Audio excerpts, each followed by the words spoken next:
Hello everyone, good evening and welcome back to my channel Shampa family blog. আর এখান থেকে ভিডিওটা শুরু করছি একদিন আগের থেকে। তো যাই হোক, সন্ধেবেলা পুজো দিয়ে নিয়েছি, অনেক সকাল সকাল একটু পুজো দিয়েছি যেহেতু আমি যাব স্টেশনে। আর এই ঘরে আমার লাস্ট পূজা এইখানে। তো যাই হোক, সুন্দর করে আমি মন্দিরে সাজিয়ে নিয়েছি, দুপুরে পুজো দিয়েছি আর লাস্ট পুজো, তো মনটাও খারাপ লাগছে। এই ঘরে আর সন্ধ্যাবাতি আমি দিতে পারবো না, আমার নতুন ঘরে যাওয়ার সময় হয়ে গেছে। তো যাই হোক, আমি যাব স্টেশনে, কিছু মার্কেটিং আছে। আর একদিন আগে ভিডিওটা দেওয়ার একটাই কারণ, কিছু ভিডিও তোমাদের সঙ্গে শেয়ার না করে আমি পারবো না, ওই জন্য একদিন আগের থেকে ভিডিওটা দিচ্ছি। আর ফুলগুলো দেখে মনটা ভরে গেল, ঠাকুর ঘর এরকম গোছানো থাকলে আমার মন ভরে যায়। তো ভিডিওটা দেখতে থাকো। তারপরে বন্ধুরা একটু গেছিলাম স্টেশনে, তোমাদেরকে বললাম আমি, আর একটু বাজার করে নিয়ে এসেছি, কারণ কালকে আমাদের ঘরের লোকজন আসবে, অনেক লোকজন আসবে, আমাদের বর্ধমান থেকে কুটুম আসবে। তারপরে আমার দোকান থেকেও অনেক ভাইরা দাদারা আসবে, যেহেতু মানে আমার জিনিসপত্র, ঘরের জিনিসপত্র গুছিয়ে সব নিয়ে যেতে হবে, তো ওই জন্য। তো সম্পূর্ণ ভিডিওটা তোমরা দেখতে থাকো, দেখলেই বুঝতে পারবে যে আমরা কি করছি না করছি। আর এই যে দানা, মানে একটু পরিপুষ্ট দানা হলে তোমাদের দাদা খেতে খুব পছন্দ করে এই সিমগুলো, আমারও খুব ভালো লাগে দানা সিমগুলো। তো যাই হোক, মার্কেটে অনেক কিছু করেছি। আর এই যে আলুগুলোও সবার খেতে খুব ভালো লাগে। তো টুকিটাকি একটু বাজার করা হয়েছে, কারণ নতুন জায়গায় যেয়ে আমি ঝট করে কিছু পাবো কি না।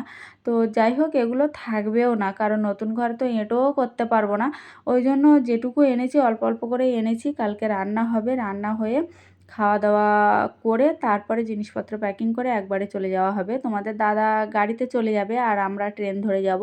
আমার শাশুড়ি মা আসবে, কাকি শাশুড়ি মা আসবে, ছেলে মেয়ে তো এখানে নেই, তারাও আসবে, আরও অনেক লোক আসবে, ওই জন্য একটু বাজার করা হয়েছে। আর গৃহপ্রবেশের জন্য একটু ফুল, মানে মালা, যেগুলো কদম ফুল যেগুলো দোরের মুখে দিতে হয়, সেইগুলোও নিয়ে এসেছি, সেটাও তোমাদেরকে আমি দেখাচ্ছি। আর ঘট নিয়ে আসা হয়েছে, যেহেতু দরজার মুখে যে দুটো ঘট দেওয়া হয় সেই দুটো। আর আপেলগুলো দেখে এত লোভ লাগছিল কি বলবো, মানে লাল টুকটুক করছে। আর এই আপেলগুলো না বালি আপেল, আর তোমাদের দাদাকে না ভাত তো খেতেই মানা করেছে, মানে ভাত চলবেই না। আর এই যে কুল, দেশ থেকে আনা কুল। তো যাই হোক, টুকটাক করে তোমাদেরকে সবটাই দেখিয়ে দিলাম। আর যেটা বলছিলাম, তোমাদের দাদার তো ভাত চলবেই না, ও একটু ডালিয়া খায় আর রুটি খায়, ওই জন্য। আর একটু মাছ আছে, কিন্তু মাছ তো আজকে রান্না হবে না, কোনো মতেই রান্না হবে না, সেটা কালকে রান্না হবে। এই যে দেখো মাছ, নদীর মাছ আছে, এই যে একটু চিংড়ি মাছ আছে আর একটু গাগরা ট্যাংরা মাছ আছে, ওই জন্য। তো এই মাছগুলো তো এখন রান্না হবে না। আর মাছই হয়েছে রাত্রে, এত মাছই কি করে হয় আমি বুঝতে পারি না, কিছু রাখলে এত মাছি ভর্তি হয়ে যায়, আর মশা প্রচুর জ্বালাতন করে। তো চলো, কি কি ফুল মালা নিয়ে আসলাম সেটাই তোমাদেরকে দেখাই। এই যে বন্ধুরা দেখো, এইগুলো নিয়ে আসা হয়েছে। তো আমি এই কদম ফুলগুলো তিনটে নিয়েছি, মানে দুটো ভাবছিলাম নেব, কিন্তু আমি তিনটে নিয়েছি। আর দরজার সামনে এইগুলো দিলে না খুব ভালো লাগে, দেখতে ভালো লাগে। তো আমার তোমাদের দাদা বলল যে কি কি লাগবে সেইটুকু নিয়ে নিও। আর আমার শাশুড়ি মা বললো যে ঘটগুলো ওখান থেকেই নেবে, যেহেতু ঘটগুলো ডিজাইন করা থাকে। আর গ্রাম থেকে শাশুড়ি মা সমস্ত সব কিছুই আনছে, কারণ ঠাকুরমশাই যা যা লিখে দিয়েছিল সেগুলো সবটাই আনা হচ্ছে, কারণ এখান থেকে আমরা মার্কেটিংটা করিনি। শাশুড়িমা বলল আমি এখান থেকে বেনেসজ্জার বাজারটা সব নিয়ে যাব। আর এইটা হচ্ছে জলঘট না কি বলে, এটা পুজোর সামনেই যেটা ঘরটা বসাবে সেটা। আর ওই দুটো হচ্ছে দরজার সামনে। তো আমার ভীষণ পছন্দ হয়েছে, কারণ ঘটগুলো এত ডিজাইন, এত সুন্দর। তো যাই হোক, এইসব ঘটে না ফুলের টব বসালে দেখতে দারুণ লাগে। আর এই যে দেখো একটা পাথরের গ্লাস, এটা হচ্ছে আমার শিব ঠাকুরকে চান করাতে কাজে লাগবে। তো যাই হোক, তোমাদেরকে দেখিয়ে দিলাম, এবার যাব একটু মন্দিরে। তারপরে বন্ধুরা দেখো, একটু মেয়ের জামা আনা হলো, কারণ আমাদের সবারই টুকটাক জিনিস কেনা হয়ে গেছে গৃহপ্রবেশে পরার জন্য। আর মেয়ের ড্রেসটা যেহেতু সব দোকানে তো পাওয়া যায় না, যেহেতু ও একটু হেলদি, ওই জন্য একটু বড় গেঞ্জি নিয়েছি আর একটা তোমার শর্ট ড্রেস নিয়েছি, শর্ট বলতে ফ্রক যেগুলো হয় সেইগুলো, আর একটা প্যান্ট নিয়েছি। কারণ ওর যেহেতু একটু মোটাসোটা, ওই জন্য ওর ড্রেস পাওয়া যায় না, তো আমি অলরেডি দোকান থেকেই নিয়েছি। তো এটা তোমাদেরকে দেখাতে আমি ভুলে গেছিলাম, পরে আবার অ্যাড করে দিয়েছি। তো জামার কালারটা তো আমার ভীষণ পছন্দ হয়েছে, আর অর্ডিনারি পরার জন্য এটাই ঠিক আছে। আর আমার মেয়ে তো পুজোর সমস্ত কাজই আমার মেয়ে করবে। তো যাই হোক, ভিডিওটা দেখতে থাকবে, দেখতে থাকলে সবটাই বুঝতে পারবে। আর এই যে দেখো কত বড় সাইজ, আর বড় সাইজ না নিলে ওর হবে না। আর এই ফ্রকগুলো আমার খুব পরাতে ভালো লাগে, আরও যদি ঘের টাইপের হয়। তো কেমন হয়েছে অবশ্যই জানিও। আর গেঞ্জিটা একটু বড় নিয়েছি যেহেতু ওর গায়ে হবে না ওই জন্য। আর একটা প্যান্ট নিয়েছি, স্লাক্স প্যান্ট যেগুলো হয়, ওর প্যান্টের এই প্যান্টের দাম নিয়েছে 150 টাকা। তো বন্ধুরা, আমি মন্দির থেকে হয়ে চলে এসেছি। আর এখানে রক্ষাকালী মায়ের মন্দির এত জাগ্রত, কি বলবো, ভালো লাগছিল না, মন খারাপ লাগছিল। বান্ধবীদের ওখান থেকে হয়ে মানে কি বলবো, কালকে সকাল হলেই তো চলে যাব, ওই জন্য একটু খুব কান্নাকাটি করছিলাম বন্ধুদের ওখানে যেয়ে। কারণ আমার গড়িয়াতে এসে আমার যে বান্ধবীরা, ওরা ছাড়া কেউ ছিল না। তো যাই হোক, মনটা একটু হালকা লাগছে। মন্দিরে গেলাম, আর যেতে পারবো কিনা জানি না রক্ষাকালী মায়ের মন্দিরে, ওই জন্য পুজো দিয়ে আসলাম। আর তোমরা ভাবছো যে এত রাত্রে কেন গেছিলাম, মানে রক্ষাকালী মায়ের মন্দিরে শনিবার বলো, মঙ্গলবার বলো, আর একাদশী আর যাই হোক, মানে ওখানে আরতি করতে গেলে তোমার প্রায় আরতি শেষ হতে হতে 9টা বেজে যায়, প্রসাদ নিতে নিতে 9টা, সাড়ে 9টা বেজে যায়। ওই জন্য আমি এই দিকটা সব কিছু গুছিয়ে রেডি করে তারপরে আমি মন্দিরে গেছিলাম। আর মন্দিরে না গেলে আমার রাত্রে ঘুম হতো না। আর সকালবেলা উঠে প্রচুর কাজ, প্রচুর কাজ, সেটাও তোমাদেরকে শেয়ার করব। সম্পূর্ণ ভিডিওটা দেখতে থাকো, দেখলেই বুঝতে পারবে। আর রাত্রে তোমাদের দাদা আবার গাড়িওয়ালাকে ফোন করবে, আমার বান্ধবীরাই যোগাযোগ করে দিয়েছে। বান্ধবীদের গাড়ি ছিল কিন্তু গাড়িটা খারাপ হয়ে যাওয়ার কারণে অন্য গাড়ি যোগাযোগ করে দিয়েছে। কিন্তু আমি ভয়েসটা কেন ডিলিট করে দিয়েছি, একটাই কারণে, বাইরে প্রচুর আওয়াজ হচ্ছিল ওই জন্য। আর হাতে আমার সিঁদুর ভর্তি, দেখো মন্দিরে গেছিলাম মায়ের ওইখানে প্রণাম করতে, যেয়ে সিঁদুর ভর্তি হয়ে গেছে। তো ভালো, এ স্ত্রী, আমার সিঁদুরটাই তো আমাদের সব কিছু বড় সম্পদ, তাই না? তো যাই হোক, চলো সকালবেলা আবার দেখা হবে। আর এই ভিডিওগুলো দেখানোর একটাই কারণ, তোমাদের প্রথম থেকে না দেখালে তোমরা বুঝতে পারবে না, ওই জন্য একদিন আগে থেকে ভিডিওটাই দেখালাম। তো টাটা, গুড নাইট সবাইকে, দেখা হচ্ছে সকালবেলা, ঠিক আছে? গুড মর্নিং বন্ধুরা। আর আজকে আমি বেশি কিছু বলতে পারছি না, কারণ তোমাদেরকে আগেও বলে দিয়েছি এটা পরের দিনের ভিডিও, আগের দিনের ভিডিওই দেখালাম। আর এই যে দেখো কাকি শাশুড়ি মা আর আমার শাশুড়ি মা এসছে। আর কাকি শাশুড়ি মা সবটাতেই আসে, কারণ উনি একমাত্র আমাদের বাড়ির মধ্যে আসে সব জায়গায়। তো যাই হোক, উনি এসছে মানে আমার খুব ভালো লেগেছে। আর কাকিমা যে এসছে এটাই অনেক আমার কাছে। আর সত্যি কাকিমা খুব ভালোবাসে আমাকে, মানে আমাদের বাড়ি, আমার ছোটো কাকা ছোটো কাকিমার সঙ্গে আমার একটা আলাদাই সম্পর্ক। তো যাই হোক, আমি দেখো জিনিসপত্র গোছাতে গোছাতেই খেতে বসে পড়েছি। কাকি শাশুড়ি মা বলছে যে খাওয়া দাওয়াটা করে নাও, কারণ এই ঝামেলাটা আগে মিটিয়ে নাও। আর ঘর অলরেডি দেখো অনেকটাই ফাঁকা হয়ে গেছে, মানে ঘরের খাট বার করে দেওয়া হয়ে গেছে, আলমারি বার করে দেওয়া হয়ে গেছে। আর টুকিটাকি কিছু জিনিস বাকি আছে, সেগুলো মানে গাড়িতে ভরছে, তোমাদের দাদারা আগে খেয়ে নিয়েছে ওই জন্য। তো যাই হোক, আমি একটু খাওয়া দাওয়া করে নিচ্ছি। কারণ তো যেটা বলছিলাম, আমি আর সময় পাবো কিনা জানি না, প্রচুর কাজ আছে, দেখাচ্ছে ওই রকম। আর এই যে আমাদের পূজা রানী, ইনি এসেছিল 2 দিন আগে, এসে আমাকেও প্রচুর হেল্প করেছে। আর এই যে দেখো ব্যাগে ব্যাগে জিনিস ভরা আছে। আর এই যে যন্ত্র আমার একটা, মানে ভীষণ, উনি বম্মা বম্মা করে পাগল। আর ওই যে ছেলেটা এসছে, ও হচ্ছে আমার বাপের বাড়ির কাছে বাড়ি, আমার ভাই সম্পর্ক বললেও হয়, দেওয়ার সম্পর্ক বললেও হয়। যাই হোক, সবাই এসছে, হেল্প করছে, এটাই অনেক, তাই কি না? তো বন্ধুরা, এই যে দেখো সব কিছু মানে নেওয়া হয়ে গেছে। আর ওই যে টানাই জিনিসগুলো আছে ওগুলো হচ্ছে আমরা পরে যাব। আর বাইরের গাড়িও লোডিং হয়ে গেছে, ওই যে দেখো। আর টুকিটাকি কিছু জিনিস বাকি আছে, সেই জিনিসগুলো নিতে হবে। আর দুই শাশুড়ি মা এসেও তো প্রচুর হেল্প করেছে, কারণ আমি একা তো সামলে পাচ্ছিলাম না। আর সমস্ত সব কিছুই নেওয়া হয়ে গেছে, তবুও দেখো একটু মন খারাপের জায়গা তো থেকেই যায়। মানে খুব খারাপ লাগছে, খুব খারাপ লাগছে, কান্নাও পাচ্ছে, কষ্টও হচ্ছে, কিন্তু কি করব, যেতে তো হবে। তো যাই হোক, আমরা এবার ঘরটা একটু ঝাড়ু দেব, দিয়ে পরিষ্কার করে বেরিয়ে যাব। আমি একটু গা ধোবো, গা ধুয়ে ড্রেস চেঞ্জ করে বেরিয়ে যাব। আর ওই নাইটিটা একটু সামনে রেখেছি, যেহেতু ওখানে যেয়ে যত রাত হোক আমার জিনিসপত্র গুছিয়ে রেডি করতে হবে। কারণ পরশুদিন ঘরে গৃহপ্রবেশ আছে, মানে প্রচুর কাজ, প্রচুর। তারপরে দেখো বন্ধুরা গাড়ি ছেড়ে দিয়েছে, ওনারা যাচ্ছে গাড়িতে। আমার ছেলে, দুই দাদা বলতে আমার বর আর রঘুদা আর ওই ভাই যাচ্ছে। তো আমি বললাম টাটা টাটা গড়িয়া, কারণ এই গড়িয়ায় আর থাকা হবে না, মানে খুব খারাপ লাগছে খুব। তো যাই হোক, বেশি মন খারাপ করে লাভ নেই, যার যেখানে বাসস্থান সেখানে তো যেতেই হবে। তো যাই হোক, ওরা চলে যাচ্ছে। আর আমার শাশুড়ি মা, দুই শাশুড়ি মা, পূজা, ছেলে, আমি আর মেয়ে, আমরা যাব ট্রেনে, কারণ এই গাড়িতে তো যাওয়া সম্ভব নয়। আর ট্রেনে গেলে আমরা তাড়াতাড়ি যাব, কিন্তু তোমাদের দাদারা আগে চলে যাবে, কারণ ওরা আগে বেরিয়েছে না, ওই জন্য। তো বন্ধুরা, আমরা দমদম ক্যান্টনমেন্টে নেমে গেছি। আর এত ভিড় হয়েছিল, এত ভিড় হয়েছিল ধারণা করার বাইরে, কারণ যেহেতু অফিস টাইম, তো ওই জন্য প্রচুর ভিড় হয়েছিল। আমরা নামতে পারবো এটাও আমরা ভাবিনি। তো অলরেডি চলে এসছি। আর আমার চুলগুলো দেখো, সবসময় লেজ ওইভাবে ঝুলতেই থাকে। কিন্তু যেটা বলছিলাম, লেডিসে উঠলে আমরা নামতে পারতাম না, জেন্টসে উঠেছিলাম বলে নেমে গেছি।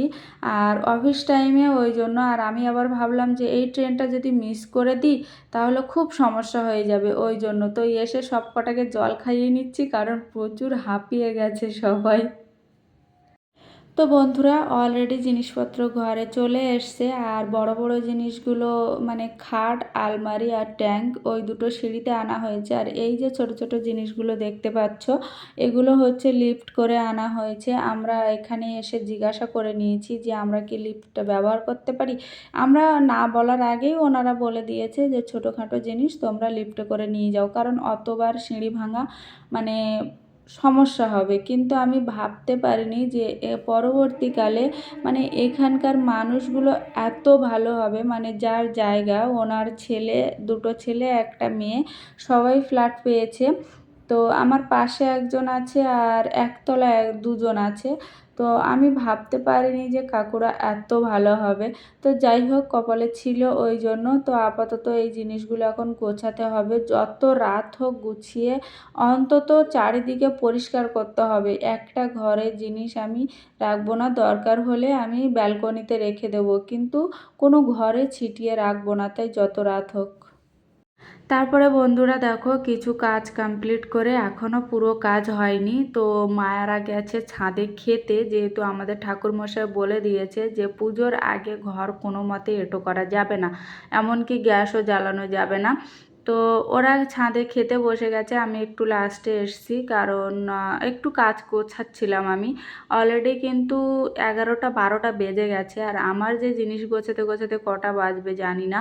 আর এই যে দেখো, ছাদের ওপরে আলাদাই মজা। আর আমাদের এই পূজা, ওর জায়গাটা এত পছন্দ হয়েছে ধারণা করার বাইরে। ও বলছে আমি সময় পেলেই দিদি তোমার এখানে চলে আসবো।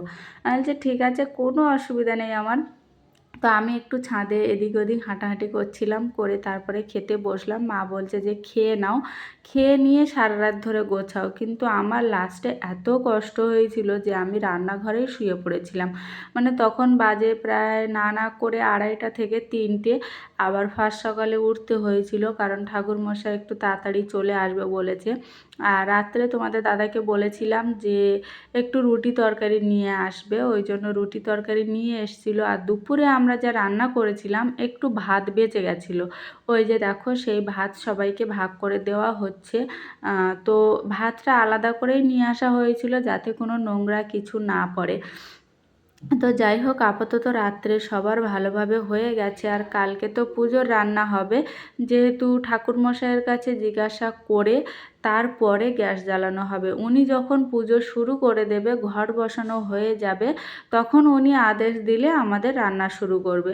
অন্নভোগ করতে হবে, অনেক কিছু করতে হবে। তো আমি লাস্টে জাস্ট তিনটে রুটি নিয়ে নিলাম, আর একটু তরকা নিয়ে নেব, কারণ বেশি খেতে পারবো না, ওই জন্য। তো ছাদে খাওয়ার আলাদা একটা মজা, আর ছাদে না খেলে কোথায় খাবো, কারণ ঘরে তো মানা করে দিয়েছে। আর তরকাটা জাস্ট দারুণ করেছিল, নতুন কোথা থেকে নিয়ে এসেছিলো, আমাদের স্টেশন থেকেই নিয়ে এসেছিলো। যেহেতু তোমাদের দাদা কালকের যে রান্না হবে সেই সবজি কিছু মার্কেটিং করতে গেছিলো, সবাই গেছিলো। মানে যে দাদা এসছে ওই দাদা আর রঘুদা আমরা বলি, উনি খুব হেল্প করে, মানে আগেও ঘর পাল্টানোর সময় উনি এসেছিল।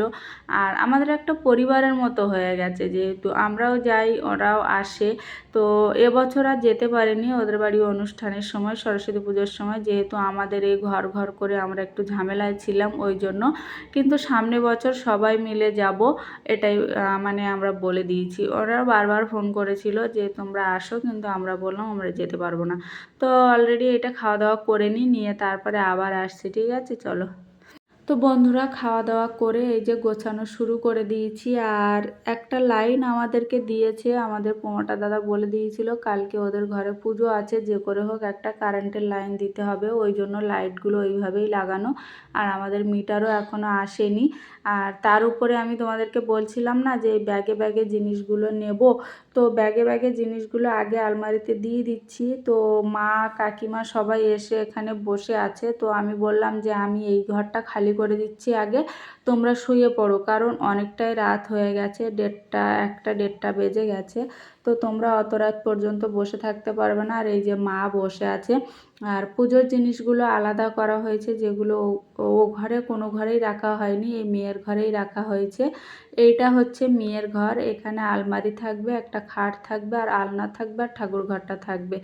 আর আমাদের জ্যাঠামশাইয়ের, মানে এই জ্যাঠামশাইয়ের ঘুম পেয়েছে। উনি একটু মানে এত কমেডিয়ান, মানে এত পাক্কা, কি বলবো। আর বম্মা জেঠু ও পাগল, মানে বম্মা বম্মা করে ও পাগল। তো আমি বলছিলাম যে তোমাদের দাদাকেই ডাকছিলাম যে এদিকে আসো, এসে একটু হেল্প করো, কারণ এই ঘরটা আগে খালি করে দিলে ওরা শুয়ে পড়তে পারবে। আর এদিকে আমার জল খাওয়াও লেগেছে, কাকিমাও এখনও শাড়িও চেঞ্জ করেনি। তো আমি সবাইকে বলছি যে তোমরা শুয়ে পড়ো, কারণ অনেক রাত হয়ে গেছে। তো আগে ওদেরকে বিছানাটা করে দিই, দিয়ে তারপরে আর কাজ করব। তো এই যে দেখো সবাই শুয়ে পড়েছে আর অঘরে ঘুমাচ্ছে, খুব ক্লান্ত, সবাই খুব ক্লান্ত। আর ওই দিকে যে ব্যাগগুলো দেখতে পাচ্ছ সব ঠাকুরের জিনিস। আর এই যে আমাদের জেঠু খুব ঘুমিয়ে গেছে, এদিকে ঠান্ডা লাগে, এদিকে ওর ঘাম বেরোয়। আর এই জিনিসগুলো তোমাদের দাদা আর আমি গোছাবো সবাই, মানে এদিকে এনারা তো ঘুমিয়ে গেছে, ওদিকে ওনারা কেউ ঘুমায়নি। আর লাস্টে রঘুদাকে, তারপরে আর যে নান্টু এসছিল, নান্টুকে বললাম যে তুই শুয়ে পড়, কারণ ও খুব কষ্ট করেছে, সেই সকাল থেকেই খেটেই যাচ্ছে খেটেই যাচ্ছে। তো লাস্টে আমি বললাম যে তোরা শুয়ে পড়, কারণ সকাল সকাল আবার উঠতে হবে, ওই জন্য ওরা উঠে আবার সকালে দোকানে যাবে, কারণ দোকান থেকে আসার সময় হয়তো ফুল টুল নিয়ে আসবে। আর আমাদের দোকানে যে টিয়া কাজ করে ও আসবে। তো ওকে না আসলে তো আমি পরে মানে কি বলবো, আর কিছু বলার নেই, না আসলে তারপরে হবে। তো যাই হোক, আমি এদিকে দেখো এক এক করে মেন মেন জিনিসগুলো আলাদা করছি, যেগুলো সকালবেলা হাত দিলেই পাওয়া যায়। তো তোমাদের দাদা এখনও ঘুমায়নি, আমি বললাম যে তুমি একটু না হয় এবার ঘুমিয়ে নাও, আমি যেটুকু পারি সেটুকুই করতে লাগি, তারপরে যখন পারবো না আবার ডাকবো। তো এই করতে করতে আমাদের 2-2:30 বেজে গেছে। তো চলো আর একটু গুছিয়ে নিয়ে একটু বসে নিয়ে তারপরে আবার আসছি। তো বন্ধুরা আপাতত চলার মতো করে নিয়েছি। আর এই যে দেখো এনারা অঘরে ঘুমাচ্ছে, লাস্টে আমি রান্নাঘরে শুয়ে পড়েছিলাম, কিন্তু ভোরবেলার দিকে আবার পূজার কাছে এসে শুয়ে পড়েছিলাম, কারণ প্রচুর ঠান্ডা লাগছিল, আমি ঠান্ডা সহ্য করতে পারছিলাম না। আর এইগুলো টুকিটাকি যেগুলো রাখায় এগুলো কালকে লাগবে। তো চলো আজকের ভিডিওটা কেমন লাগলো অবশ্যই জানিও। আর এদিকে দেখো এই যে দাদারা শুয়ে পড়েছে, আর তোমাদের দাদা দেখো নিচেই শুয়ে পড়েছে, মানে এত কষ্ট হয়েছে, সবাই খুব ক্লান্ত খুব ক্লান্ত। তো আমি তাড়াতাড়ি শুতে পারিনি, কারণ যতটা পারি গুছিয়ে নিয়েছি। তো যাই হোক, এই যে দেখো আলনাটাও ফিটিং করে দিয়েছে, জিনিসপত্রগুলোও দিয়ে দেবো। তো চলো এখনকার মতো টাটা, দেখা হবে নেক্সট ব্লগে। তো নেক্সট ব্লগ দেখা হবে গৃহপ্রবেশ। সবাই ভালো থেকো আর সবাই আশীর্বাদ করো।